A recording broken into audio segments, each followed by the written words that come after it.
3 hal yang penting kita perhatikan di dalam penolakan Ustadz Abdul Somad, dan ada hal yang menarik yang perlu kita perhatikan.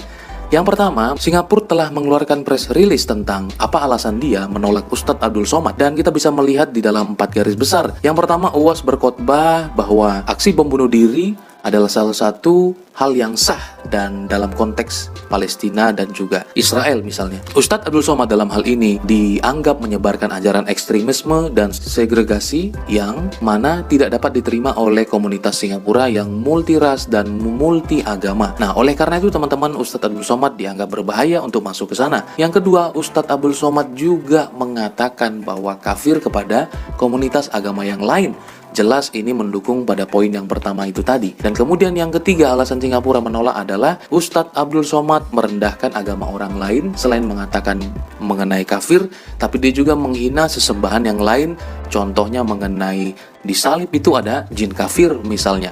Maka hal itu ternyata di-tracking oleh Singapura, yang dia tahu bahwa ini akan berdampak buruk ketika ini sampai ke Singapura, yang mana Singapura tidak terlalu besar dan komunitas masyarakatnya juga tidak terlalu banyak ketika dibandingkan dengan Indonesia. Oleh karena itu dia tidak mau sekelompok kecil yang ada di sana terpengaruh oleh paham-paham yang dibawakan oleh Ustadz Abdul Somad ini. Dan yang keempat, dinyatakan bahwa Ustadz Abdul Somad memiliki maksud yang terselubung ketika dia masuk ke Singapura dengan memanipulasi kedatangannya dengan tujuan jalan-jalan. Itu dari Singapura. Nah, maka teman-teman, ada banyak orang Indonesia yang protes, khususnya juga dari kalangan Ustadz Abdul Somad, yang mengatakan bahwa Singapura ini adalah orang-orang yang anti-Islam.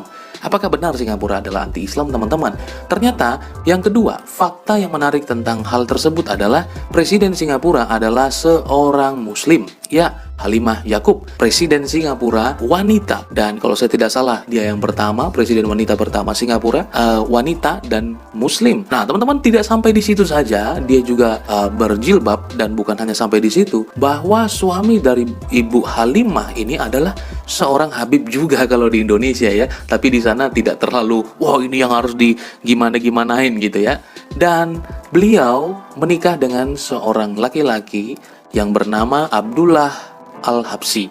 Ini adalah juga mungkin salah satu Habib ya, atau keturunan dari Nabi, teman-teman yang sebelah. Nah, maka kalau kita katakan ini adalah sebagai anti-Islam, tentu saja tidak demikian. Hanya saja mungkin mereka memiliki paham yang berbeda seperti apa yang dipahami oleh Ustadz Abdul Somad. Nah, maka teman-teman sekalian, kalau dikatakan anti-Islam, jelas ini tidak cocok. Karena pemimpinnya adalah seorang Ibu Halimah Yacob yang adalah seorang muslimah, dan suaminya adalah juga seorang Habib kalau di Indonesia ya, teman-teman.